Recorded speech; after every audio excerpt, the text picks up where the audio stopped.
Hi friends, welcome back to Masters of Chemistry. So today in this video session we are going to discuss the differential thermal analysis. In short it is called as DTA.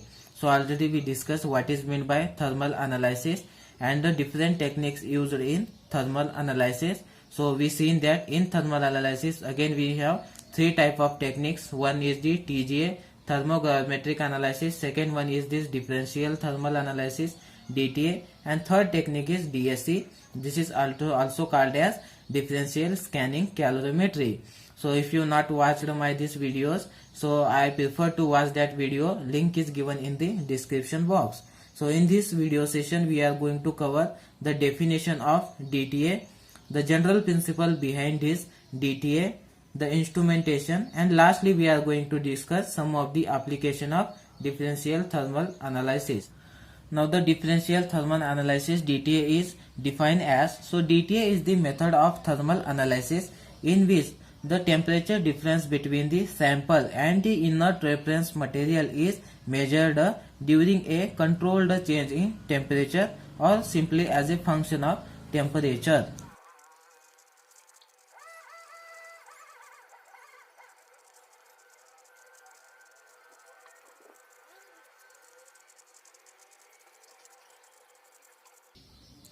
Now the simple meaning of this definition is that we apply the constant temperature to the sample and the reference material. So in this case we use the reference material in order to compare the temperature of this reference material with the sample.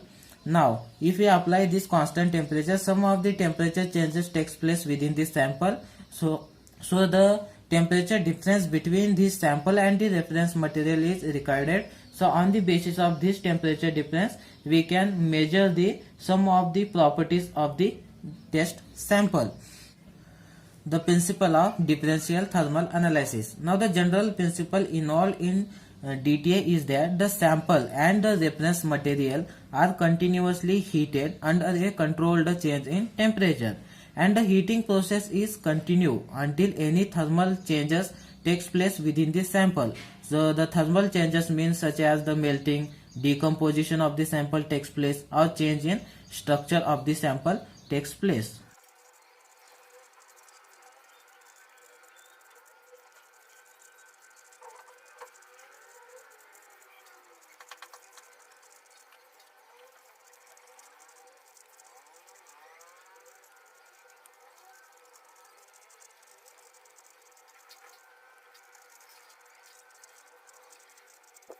If the thermal changes takes place within the sample, then the temperature of the sample is either increases or decreases as compared to the temperature of the reference material.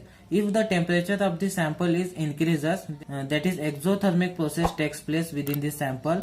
On the other hand, if the temperature of the sample is decreases, then the endothermic process takes place within the sample. Now what it indicate endothermic process and exothermic process, that we are going to study in the instrumentation method.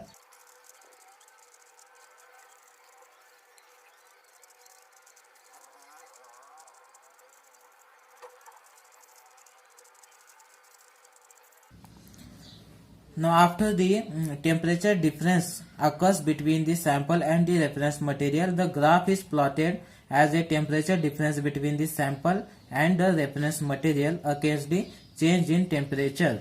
Now from this graph we can easily identify the shape and the size of this peak which gives the information about the given sample.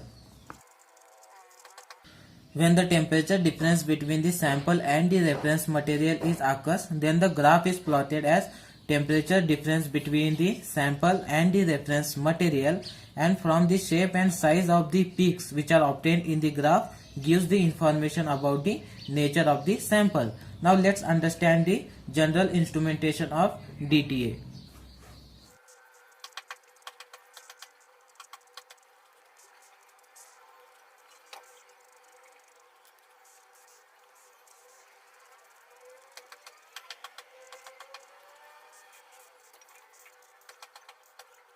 Now the general apparatus of DTA consists of a sample holder and a reference holder in which the sample is placed and in reference holder the reference material is placed.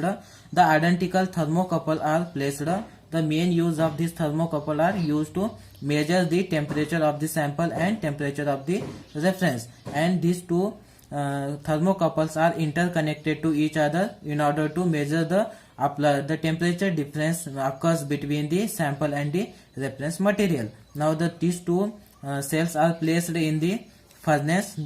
So this furnace is used to apply the temperature to the reference and the sample material. The another thermocouple which is placed on the furnace in order to measure the temperature of the furnace.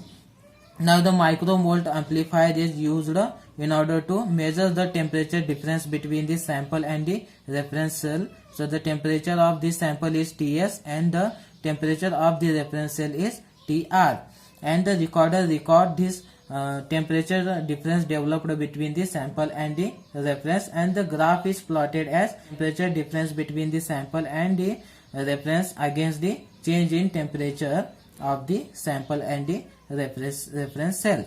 Now when the temperature is applied by using this furnace at the starting, there is no increase or decreasing temperature takes place between the sample and the reference material.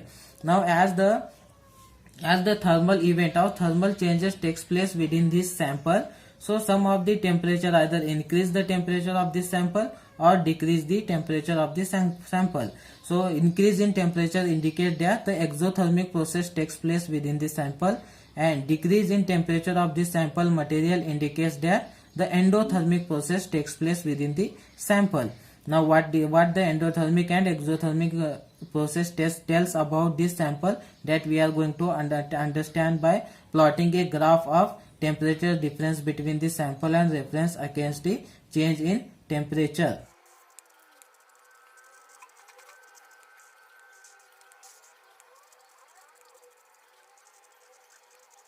Now the starting baseline indicates that the temperature of the reference and the sample material is same, but as the temperature increases, the thermal changes takes place within the sample and a sharp endothermic peak. So this is the sharp endothermic peak indicates that either the phase transition takes place within the sample, such as the fusion or the decomposition of the sample takes place, or the melting point change in takes place within the sample, or the sum of the crystal structure changes within the samples that indicate this endothermic process.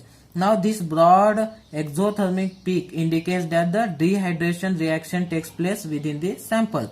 Now from this method we can easily determine the nature of the sample. So if the endothermic process takes place within the sample, either maybe the fusion or melting point or transition of crystal from one crystalline form to another crystalline form takes place within the sample. If the exothermic process takes place within the sample, then the dehydration reaction takes place within the solid material. So that we are going to study from this thermogram. Now let's see what is the application of DTA. The principal use of DTA technique is to determine the heat of reaction, the specific heat of solid material, energy change occurs during the melting point, and decomposition of the solids. So that we are going to study from this DTA technique. The second application of DTA, it is also used to study the thermal stability of the solids. The third application of DTA, it is also used to determination of melting point, or it is also used to identification of product and determination of polymeric material.